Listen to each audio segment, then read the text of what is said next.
and then they got what they wanted, and they're like, "This is broken." So I'm just sitting here like, I don't know, bro. So maybe if you stop asking for shit, they will stop smoking you.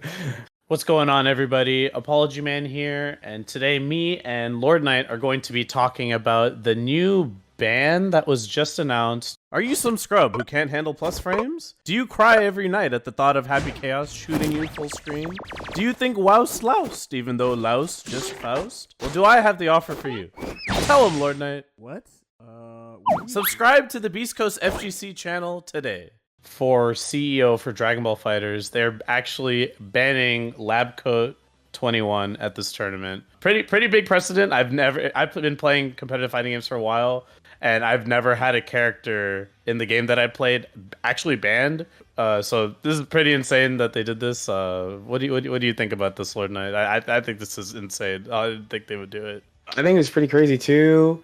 Maybe last year they would have banned UI if it was if we were playing like offline. I have like kind of mixed feelings because high key I feel like Dragon Ball players just complain a lot, you know. So, but I can't really say anything because I'm not playing the game right now. And I would have played her like that. That's actually, you remember I actually asked for her when they released the game. I was like, man, it would be really cool if I could play as Lab Coat. So it actually makes me a little sad that they're banning Lab Coat because that's who I would actually play. That's like the last nail in the coffin of I will not play Dragon Ball again, I think. Oh yeah, I remember. It's just being nerd. Yeah, Yeah. that's another thing, right? They already announced like the patch for the game, which I think it's pretty interesting. Is having a patch on the horizon that will clearly nerf at Labcoat 21. Is that more reason to ban her now until the patch comes out, or is it less reason because it's gonna get changed? We might as well play the version as it is now, and then go as the game like evolves. I feel like setting the precedent of banning a character, and she's really good. Like she's pretty cheap. I can't lie. I'm not defending that she isn't like insane, but it's just like a scary precedent, to ban characters. Like what's the metric? What's too broken? What's too good? Kind of scary. Yeah, like I feel the same. If you've played Dragon Ball 2, they've done this. Well, not they've done like banning characters, but there's always been kind of like that character, you know? But I think it's this like the first time they took it all the way like that. So, I mean, if there's a time to experiment with it, it's in this game, right? Like there's not really too much as far as the official game side, from Bandai as far as events and stuff. I guess they are planning stuff,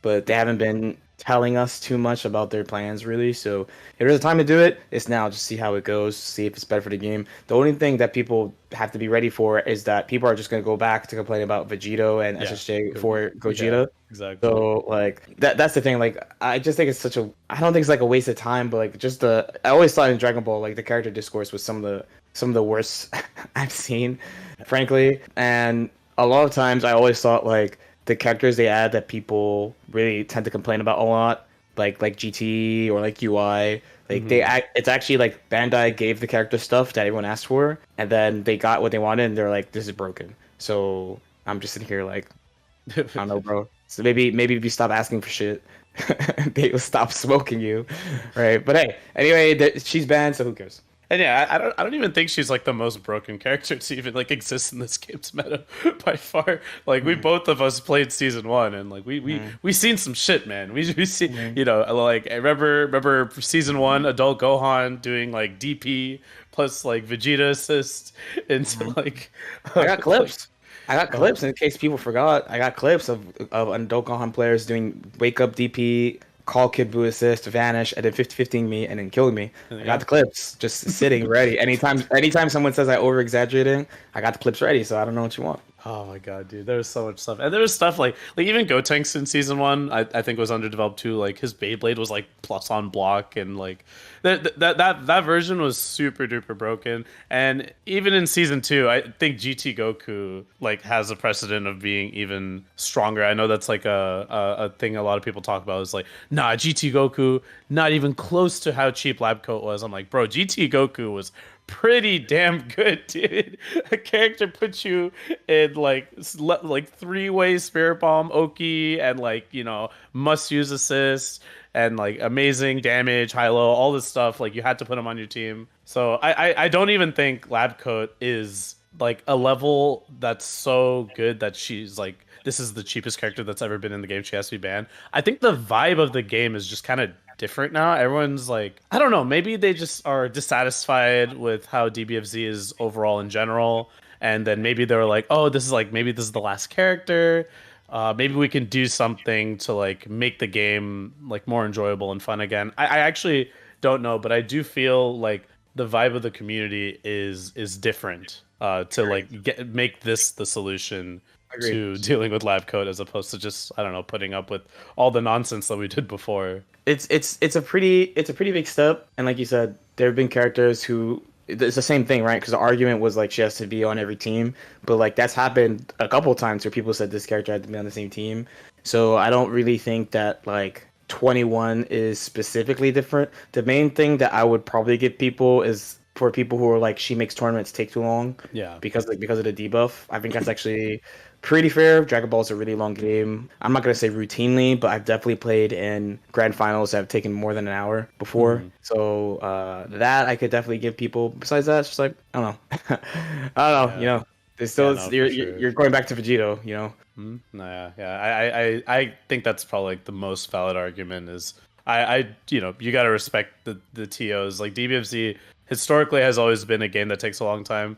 At my weekly that I went to for like several years, like the season 1 and 2, we were always the last game like out of the venue. All the TOs like in general hated us. It would be me versus Jonathan, and we're just like game 10 grand finals, and it's like 2 a.m. and like every all the other games in that tournament they're all out, and it's just us. So like I get it. Like DBFZ takes a while, and adding a character that is the best character and like one of the strongest win conditions like in the game right now. So everyone has to play him on every team. It's just gonna make the game take longer, like as a result, and everyone's just super jump floating everywhere, and then they finally get the hit, and then now you're gonna have to 3 touch them or 4 touch them. I get it. It makes the game take longer, but in terms of character strength, I actually don't think she is like at the level of banworthy. The only time in my competitive history where I felt like there was a character I was like, all right, this should be banned. This is not okay. Was Blaze Blue CP 1.0 Kokonoe. That was like the only time I was like, this is a bannable character. This is not right. His character is too good. But any other like anything other than that, like nah, not even close. Well, I think the community overall will be happier, but I don't fully agree with the ban. All right, so let us know what you guys think. Was the ban reasonable? Do you think she should not be banned? Does it not matter because they're nerfing her anyway? Let us know in the comment section below. As usual, if you have any questions as well, also put them in the comment section below. Like and subscribe if you guys feel like it. We'll see y'all next time. Peace out.